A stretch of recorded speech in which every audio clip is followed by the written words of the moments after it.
Kembali lagi bersama Wong Timnas News. Kabar terbaru Timnas Indonesia, dua striker Indonesia ribut jelang lawan Jepang.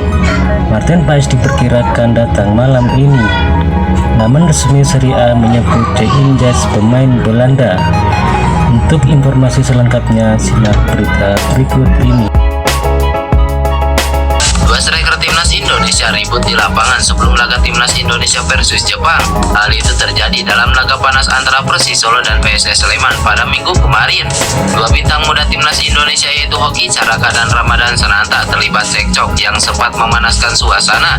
Ribut adu mulut keduanya terjadi pada menit ke-73 setelah terjadi pelanggaran keras. Untungnya situasi tersebut dapat diredam oleh rekan-rekan satu timnya. Usai pertandingan, Hoki Caraka buka suara mengenai insiden tersebut. Pemain muda berbakat ini menegaskan bahwa perselisihan itu hanyalah hal biasa yang sering terjadi dalam dinamika sebuah pertandingan. Ia juga menjelaskan bahwa dirinya dan Sananta sudah berbaikan dan tak ada masalah di antara mereka. Lantas pertanyaannya, bagaimana dampak insiden ini terhadap performa Timnas Indonesia? Pelatih Timnas Indonesia Sintayong tentu berharap agar insiden ini tidak mengganggu fokus para pemain jelang laga krusial menghadapi Jepang dan Arab Saudi. Nama Eliano Reinders kembali menjadi sorotan. Hal ini lantaran adik dari Tijani Reinders ini dikategorikan sebagai pemain depan saat PSSI mengumumkan namanya masuk dalam daftar 27 pemain Timnas Indonesia untuk lanjutan ronde ketiga kualifikasi. Eliano Reinders kembali mendapat kesempatan dipanggil oleh Sintayong. Sebelumnya ia juga dipanggil untuk melawan Bahrain dan Cina, tapi dikategorikan sebagai pemain belakang. Ia juga mendapatkan kesempatan bermain sebagai bek kanan saat melawan Bahrain. Kini namanya dikategorikan sebagai pemain depan. Jika benar demikian, ada keuntungan jika Sintayong memasang Eliano Reinders sebagai winger di Timnas Indonesia. Musim ini Eliano memang masih cukup jarang mendapatkan kesempatan bermain di PSS Zole, tapi ketajaman Eliano tidak bisa dipandang remeh. Kemampuan dalam mencetak gol dan menciptakan peluang bisa menambah daya gedor lini depan Timnas Indonesia menghadapi Jepang yang kini punya skema 3-4-3. Memperkuat sisi sayap akan sangat krusial bagi Timnas Indonesia. Eliano bisa jadi salah satu solusinya. Selain menempatkannya di winger untuk menyerang, ia juga bisa diinstruksikan untuk membantu pertahanan dengan meredam pemain lawan dari sektor sayap. Sejauh ini Sintayong tidak terlalu banyak melakukan perubahan di lini depan. Menghadirkan Eliano sebagai winger untuk menyerang bisa membuat lawan sulit menebak taktik Timnas Indonesia.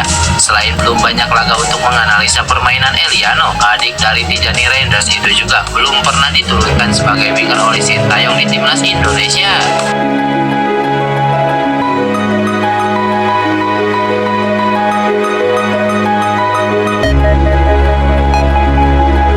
Seperti yang diketahui, Jay merupakan pemain andalan klub Serie A Italia yaitu Venezia. Musim ini dia telah tampil 9 kali di Liga Italia dan sekali di Coppa Italia.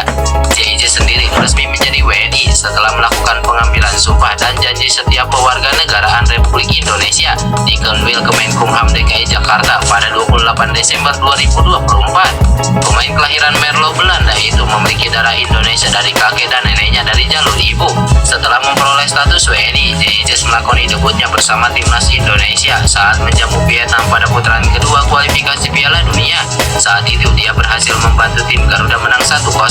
Total dia sudah 7 caps bersama tim Garuda dan menyumbangkan 1 gol.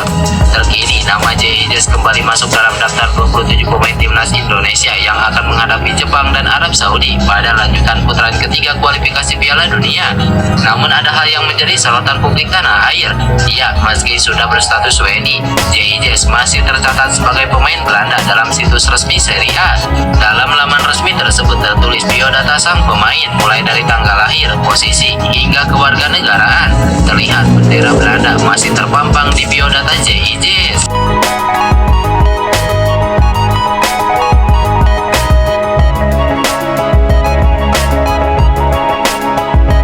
Seperti yang diketahui, Timnas Indonesia akan melakoni pertandingan lanjutan putaran ketiga kualifikasi Piala Dunia melawan Jepang dan Arab Saudi. Pelatih Timnas Indonesia Sintayong memanggil 27 pemain terbaiknya termasuk Martin Paes. Rekan foto dirinya sedang berada di pesawat sambil menyertakan emotikon pesawat dan bendera merah putih. Hal itu menandakan sang kiper FC Dallas tersebut dalam perjalanan menuju Jakarta meski belum diketahui pasti apa yang akan dilakukannya di Indonesia. Sebab anggota Esko PSSI Arya Sinulinga sebelumnya menyebutkan timnas Indonesia baru akan kumpul di Jakarta 5 hari sebelum melawan Jepang alias sekitar 10 November mendatang. Namun melihat agenda klub Martin Paes yaitu FC Dallas yang tak mempunyai jadwal pertandingan lagi, membuat Martin Paes memutuskan untuk terbang ke tanah air lebih awal. Diprediksi Paes ke Indonesia untuk melakukan liburan terlebih dahulu, mengingat jadwal pertandingan timnas Indonesia masih sangat lama. Kedatangan Paes ke Indonesia juga tentu disambut meriah pencinta sepak bola tanah air. Pasalnya Paes pasti mempunyai waktu yang cukup untuk pemulihan jelang menghadapi Jepang di laga perdana. Jika melihat unggahan Martin Paes yang diupload tadi pagi, diprediksi Martin Paes akan tiba di Indonesia malam ini.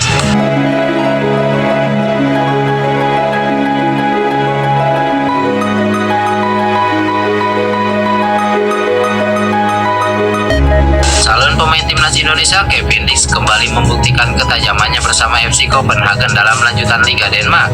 Jelang menjalani sumpah warga negara Indonesia, Kevin Dix berhasil mencetak gol saat timnya ditahan imbang Silkeborg dengan skor 2-2. Ketegangan memuncak saat laga memasuki injury time babak kedua. FC Copenhagen memperoleh kesempatan penalti yang sukses dimanfaatkan oleh Kevin Dix. Gol ini menambah kepercayaan diri Kevin Dix yang tengah bersiap untuk menjalani sumpah warga negara Indonesia dalam waktu dekat. Hasil ini juga menempatkan FC Copenhagen di peringkat ketiga Liga Denmark, hanya terpaut 1 poin dari pemuncak klasemen. Meski kemenangan gagal diraih, performa Kevin Dix yang impresif menjadi modal berharga bagi perjalanan karir di Liga Denmark, serta potensi kontribusinya bagi timnas Indonesia nantinya. Kevin Dix diharapkan segera merampungkan proses naturalisasi agar bisa memperkuat skuad Garuda dalam waktu dekat. Komisi 10 DPR RI sudah mengumumkan bahwa Kevin Dix akan menjalani sumpah WNI pada 7 November di Denmark. Hal itu disampaikan langsung Ketua Komisi 10 DPR RI Heti Pasaibudian merujuk informasi yang dia terima dari PSSI.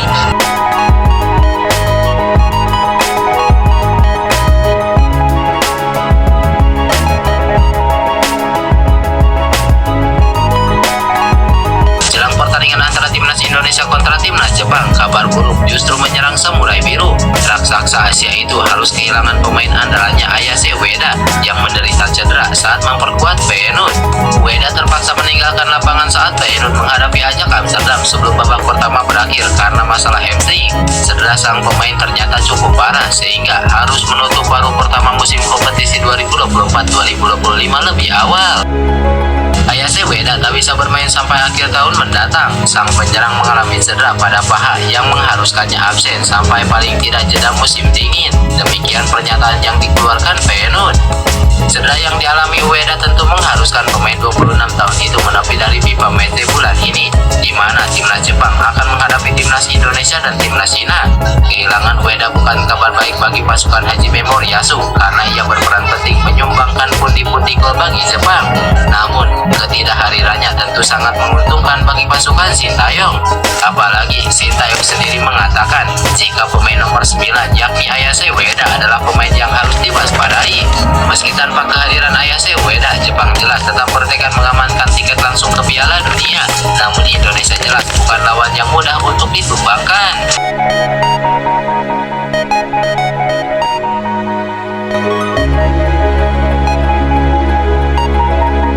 Malut United mengumumkan bahwa kedua pemainnya, yakni Yakob Sayuri dan Yance Sayuri, tidak mengalami cedera serius saat tampil pada pertandingan BRI Liga 1 melawan Persita Tangerang. Pada pertandingan yang berakhir imbang 1-1 itu, Yakob sempat terlihat cedera sehingga kemudian pelatih Imran menggantikannya dengan rival Lastori pada menit ke-73. Kemudian pada menit ke-88, giliran Yance Sayuri yang ditarik keluar lapangan untuk digantikan Muhammad Rio Saputro. Meski demikian, Malut melalui dokter tim yakni Dr. Peras Artiles mengonfirmasi bahwa kedua pemain itu tidak cedera. Baik Yakob dan Yance kembali dipanggil pelatih timnas Indonesia Sintayong untuk pertandingan kualifikasi Piala Dunia melawan Jepang dan Arab Saudi.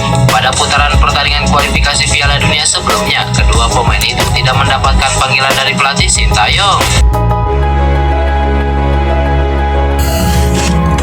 Itulah tadi informasi terbaru tentang timnas Indonesia.